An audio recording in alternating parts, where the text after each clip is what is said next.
لو ابنك قاعد بالساعات ماسك الموبايل وهادي ومش بيطلب، حابة أقولك حاجة يمكن تزعلك شوية. ده مش أدب، ده إنذار. أنا هحكيلك كأم. أنا كنت واحدة من الأمهات اللي كانت مبسوطة قوي إن ابنها هادي، مش بيزعق، مش بيتخانق، قاعد في حاله ماسك الموبايل. كنت بقول يا سلام، طفل مؤدب ومريح. بس مع الوقت بدأت آخد بالي من حاجات خوفتني. ابني بقى مش بيحكي، مش بيشتكي، مش بيطلب. لو زعلان يسكت، لو متضايق يمسك الموبايل. هنا فهمت إن المشكلة مش إنه هادي، المشكلة إنه اتعلم يسكت. الموبايل مش هو الشرير الوحيد. خليني أكون صريحة، الموبايل مش العدو. العدو الحقيقي إن بقينا ندي الموبايل بدل الحضن، ندي الشاشة بدل السمع، ندي السكوت بدل الكلام. فطفلنا اتعلم إن أسهل حل لأي إحساس إنه يهرب للشاشة.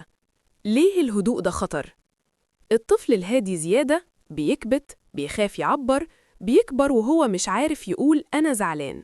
واللي ما تعلمش يتكلم وهو صغير هيتعلم يسكت وهو كبير، أو يدور على حد غريب يسمعه. رسالة لكل أم: اوعي تفرحي قوي بالطفل اللي ساكت طول الوقت. اسألي نفسك، هو ساكت لأنه مرتاح؟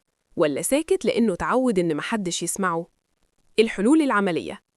تعالي أقولك تعملي إيه من غير عصبية ومن غير جلد ذات. أولاً، كل يوم ولو 10 دقايق اقعدي معاه من غير موبايل، من غير نصايح، اسمعي وبس.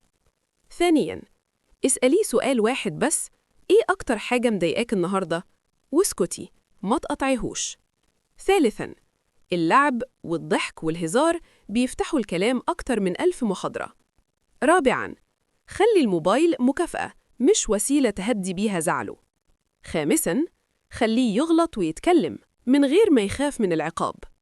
أنا مش عايزة طفل ساكت، أنا عايزة طفل بيعبر، بيغلط، بيحكي، لأن الطفل اللي بيتكلم بيكبر إنسان سليم. دي كانت صفحة من دفتر نصائح ماما، ولو الكلام لمس قلبك شاركيه مع أم محتاجة تسمعه.